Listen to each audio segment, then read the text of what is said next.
I need to preserve this idea by Richard Wolff and hopefully refer back to it often. So here we go. Years, switch to the United States. The last 50 years has been the systematic undoing of the New Deal. The New Deal, look, it came at a moment of capitalist collapse, 1929, and everything that happened.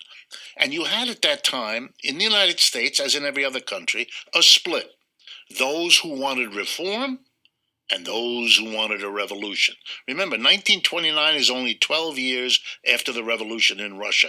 Everybody knew about a revolution in Russia that had succeeded, had had the revolution, had withstood the attack of the Western countries, including the United States, withstood the Civil War, came out of World War I, and with a new, whatever they called, socialist communist government. So that was real.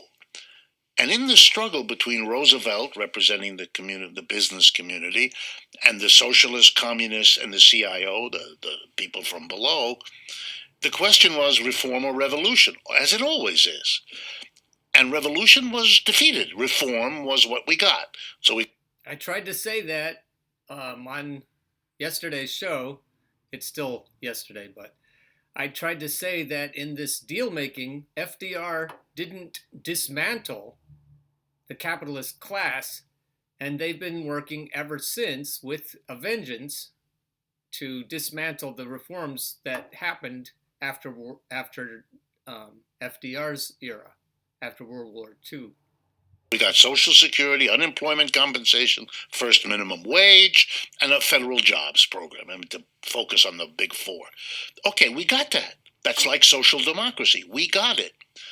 But what we didn't do was prevent the forces that are committed to undoing it from being preserved in their position as the capitalists who own the enterprises and draw the profits of work into their hands. And they have used those profits ever since to undo the New Deal, to make Citizens United. They've been using the power they have been amassing hand over fist since Ronald Reagan and Margaret Thatcher particularly, to keep the machinery of oppression going. the minimum wage a joke of insufficiency, to get rid of the whole idea of public employment as a national commitment. I mean, we just went through a crisis, didn't even discuss it as a real option, and we're trying to erode Social Security and unemployment compensation. They've done a really good job. But there's a lesson in this, and I don't think history will allow us to not draw that lesson. And the lesson is, yes, revolution was defeated, we got reform.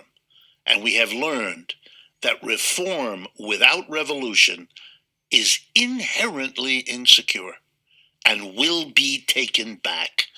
And I think, even though many people couldn't put it into words, the following is the conclusion that working classes, American as well as French, have drawn, and that confront Bernie. The working class is not about to go out and fight for the next 10 years to establish another New Deal, a green one this time, and then confront having not taken the steps to prevent it from being undone the way they're not. If you ask them to struggle for social democracy, they're going to say to you in so many words, we're not doing it because we've been there and we've done that and it doesn't work. We are not going to do that again. Well, then what would they do? They would take a step if it meant the reforms plus the removal of the capacity of the capitalist class to undo it. There you go. Thank you, Richard Wolff. Effing brilliant.